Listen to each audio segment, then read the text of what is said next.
to another edition of Handicapped Born Black in America. I'm your host, Ramon Roan, and this is being brought to you by Concerned Citizens Alliance of North Charleston, where our motto is local politics makes a difference. The title of this video is The Mass Lynching of 237 Sharecroppers in 1919. 1919 was called the Red Summer. It was red not because the sun was red. It was red because of the amount of black blood that was shed during the summer of 1919. There were riots almost everywhere. Blacks were being killed. Now, in 1919, after the end of World War I, black sharecroppers in Arkansas had begun to unionize. You saw that movie, The Great Debaters, I believe The Great Debaters, where the teacher, Denzel Washington, was playing the professor, was organizing a union, and they had to organize the union in secret. The sharecroppers. Sharecroppers is almost like a slavery. Let me give you a situation of a sharecropper. Sharecropper, they don't own the land, so they're farming the land for the landowner. So during the year, the guy that's actually doing the work on the land, he is getting supplies to farm it, that seed and supplies they need to their land. At the end, when the harvest time comes, that's when we split up the costs, and then here what you get and here's what I get, the landowner get.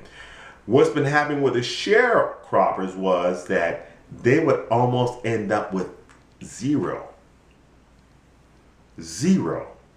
I'm talking about now. Nobody starts a business.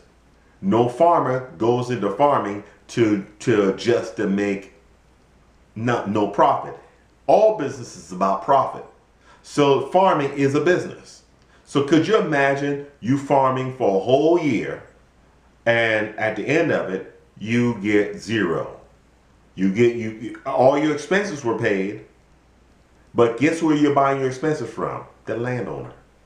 He has it. So they needed to unionize.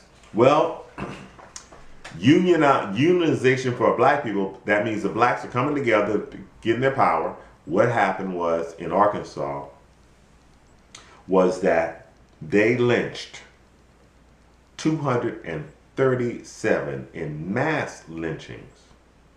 Read this article here. Towards the end of 1918, attorney Ulysses S. Bratton of Little Rock, Arkansas, listened to black sharecroppers tell stories of theft, exploitation, and never-ending debt. Remember, I almost told you about that. One man by the name of Carter explained how he cultivated 90 acres of cotton, and then he had his landlord confiscate the crop and all his possessions. Another black farmer from Horatio, Arkansas, said a plantation manager would not give sharecroppers an itemized record of their crop. No one realized that within a year of meeting Mr. Bratton, one of the worst incidents of racial violence in the U.S. would take place.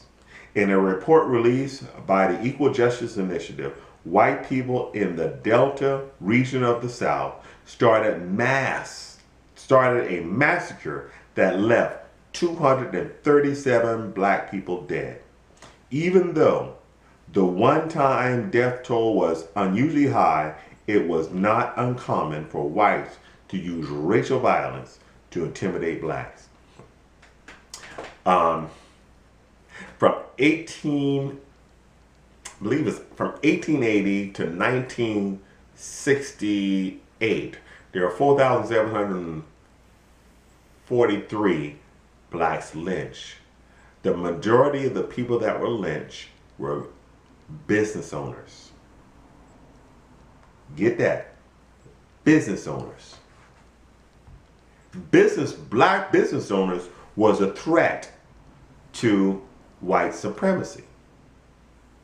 Because if you didn't need the white man's money. You had your own money. You were doing. That's why the massacre at Greenwood and as well as Tulsa, because of the independence, economic independence of the black people. The white elites of the region understood that the only way they could maintain their economic prosperity was to exploit black sharecroppers and laborers. A well-to-do northerner, E.M. Moore Allen, came to Arkansas and founded a new town called Elaine. He became a hub of lucrative lumber industry. Mort Allen said that Southern men can handle the Negroes all right and peacefully, but peaceful techniques were far from what was used to destroy sharecroppers' unions. Economic independence. We were fighting it back in 1919. We need to continue to fight for economic independence today. Yeah, we still have to do some. There is still going to be racism that we have to face, but we have to continue. Look, that 237 men that died that year, they died for nothing if you and I don't strive for economic independence by one, entrepreneurship. I've been saying that over and over and over again. Entrepreneurship, independence. We need to have the economic independence. If that is the answer, that is the answer for the black man.